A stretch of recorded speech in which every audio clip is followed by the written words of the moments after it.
Hello, it's ThisDisco. Not just any disco, but ThisDisco. Today, I'm going to discuss something very important to me. LittleBigPlanet. Or, as the rest of the Omniverse calls it, LittleBigPlanet. Now, speedruns are very impressive. How quick people can beat the game, and the incredible tricks people use, making 3-hour-long games only 45 minutes. However, I'd like to offer another impressive feat of speedrunning, and that is my 12-year speedrun.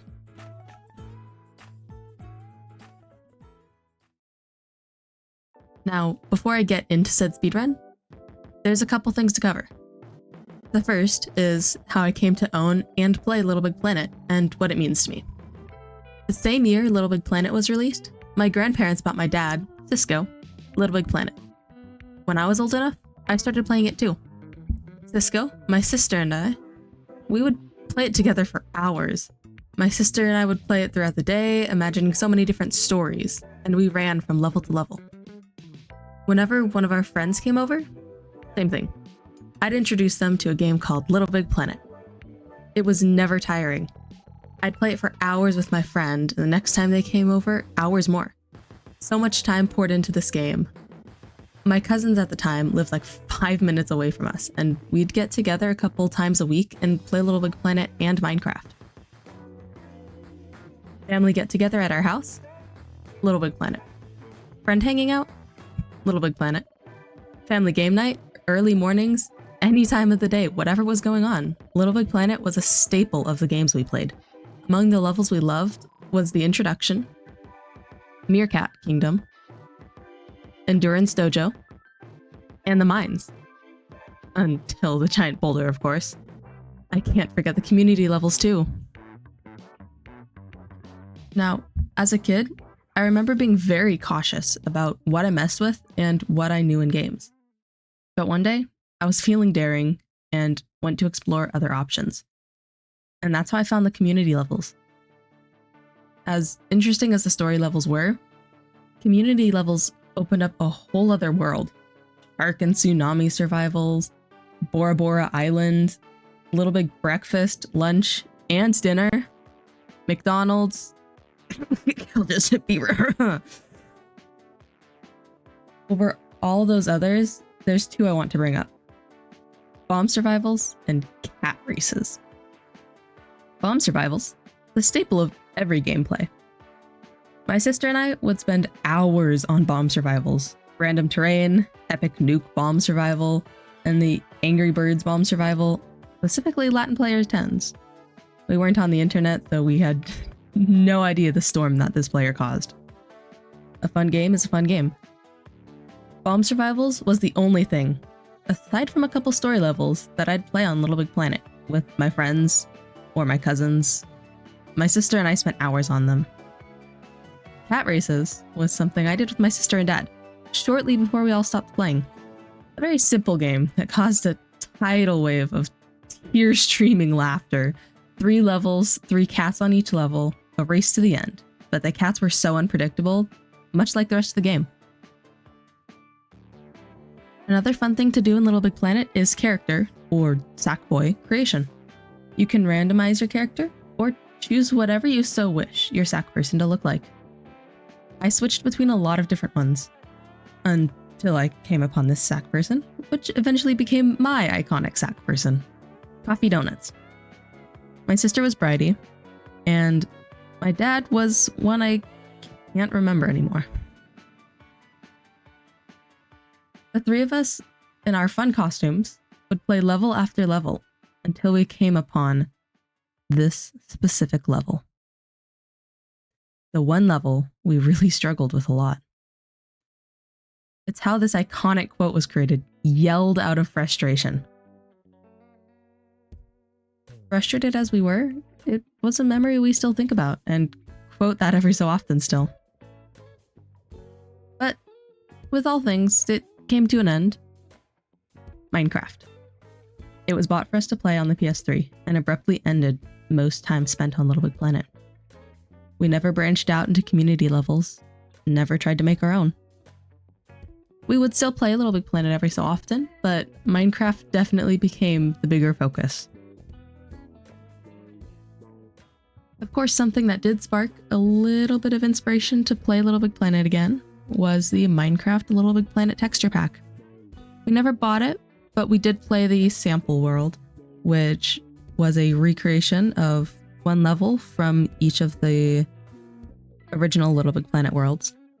And the textures were very nostalgic, which got us back into it for a little while, but we mostly still played Minecraft. After a while, I started getting back into the franchise. I missed the nostalgia, and I started listening to the soundtrack on YouTube day and night to recapture the feeling that these songs produced in me as a kid first playing the game. It's no surprise then that YouTube started recommending me LittleBigPlanet videos. None of them caught my eye too much, and there weren't many out there recommended to me in the first place. However, one stood out very clear. LittleBigPlanet is a physics-based platformer where the main protagonist Sackboy has a rather limited moveset. While playing as him, we can run, jump, grab objects, and that's about it. Most of the game's obstacles are entirely built around these few things, so it will certainly be a challenge to overcome everything the game has to throw at us. Sensei's Lost Castle. If you've played this game before, you'll know that this level is infamous for its spinning, grabbable wheels that are required to be used to progress. I'll warn you now, we won't be getting out of this one with a low grab count. We are required to grab the first big green wheel, followed by the first, third, and fourth red ones. Some strategic jumps and flings are enough to let us skip a couple of them. After needing to grab another green one, we head into the next red wheel section with a total count of 5 so far. This entire section can actually be done without grabbing. A series of tight jumps at the perfect time is enough to just barely make it up to the top.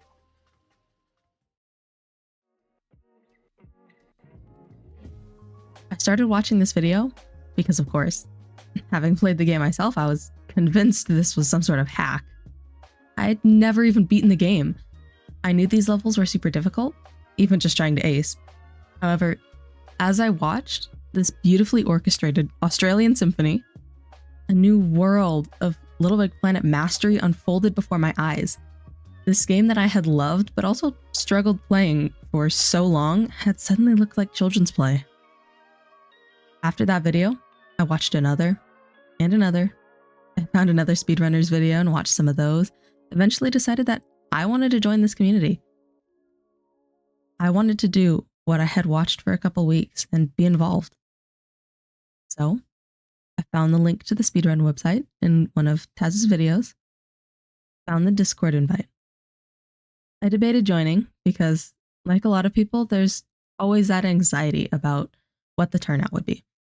But I knew this was something I wanted to check out. This game was so important to me, and I wanted to find other people who thought it just as important. So I took a deep breath and clicked join.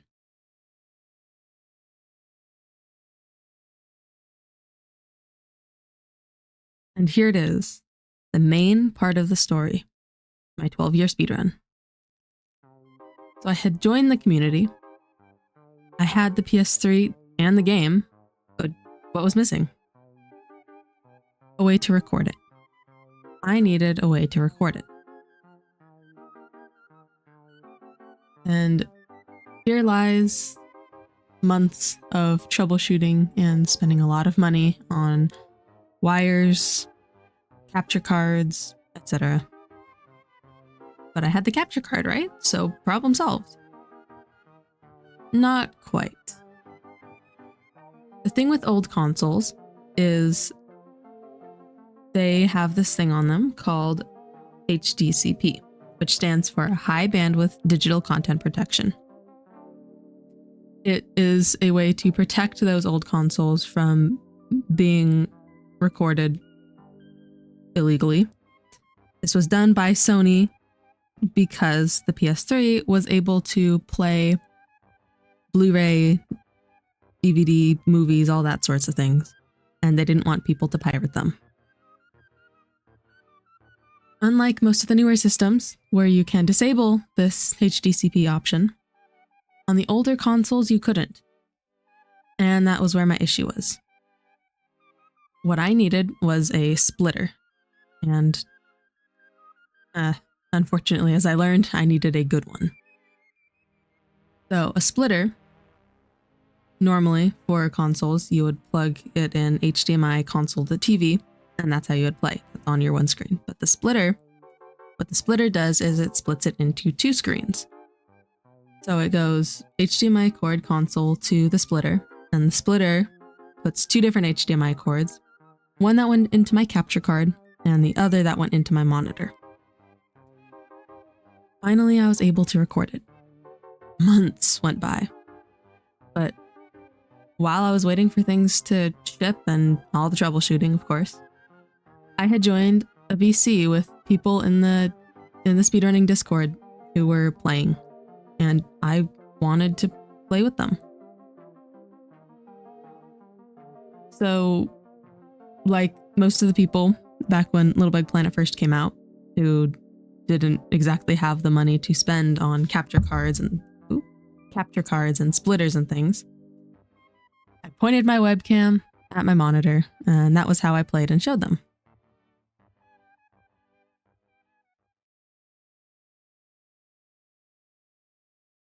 "14-year speedruns.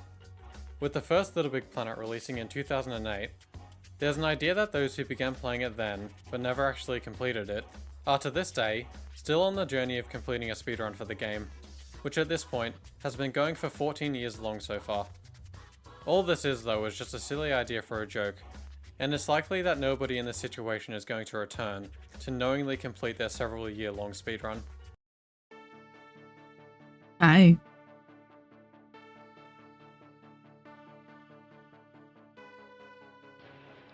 Wait, Phil, what level is this? It's like a hard bunker. Oh. A weird guy.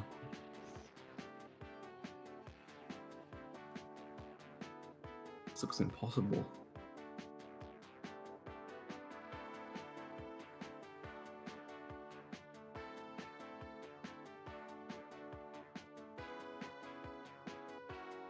I mean, the speedrun strats. Oh my god. Did she do a speedrun strat? Have I? I didn't know she was cool like got both that. bubbles in the inside the guy because he meant to get the thing. Oh yeah, you have to wait until like a block comes down now. Just survive. Pretty much. Okay. Sounds good.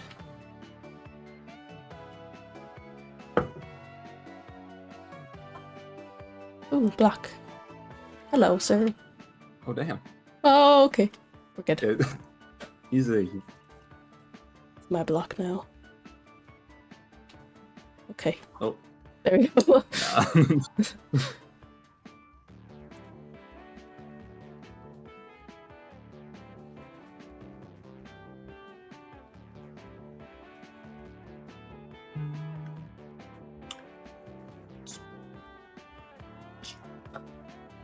Oh.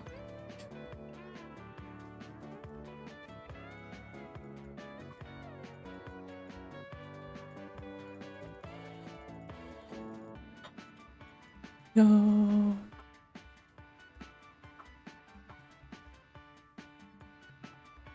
Holy. Hey, GG. did it. 12-year run. Now, I could submit this to the speedrunning website. I don't need footage of the entire 12 years. That's for sure. However, I've already been told that if I submitted it, it would be rejected. A cool idea though, don't you think? Before ending the video, I'd like to mention the speedrunning community, filled with people who care so much for the game. They're constantly finding ways to do things better, watching people's streams to try and help brainstorm ways for efficiency, showing support in so many ways, racing with each other in good and true fun, and just playing and enjoying the franchise. They truly care and love this game, down to the very code. Thanks for watching. I really hope you enjoyed the video. It took a lot of work in editing, and I'm very proud of it.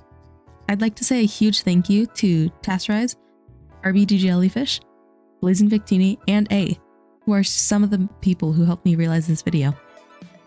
And of course, Louis Zong for a good portion of the music. If you'd like, You can find me and these absolutely amazing creators on other socials, linked in the description below. Have a blessed day.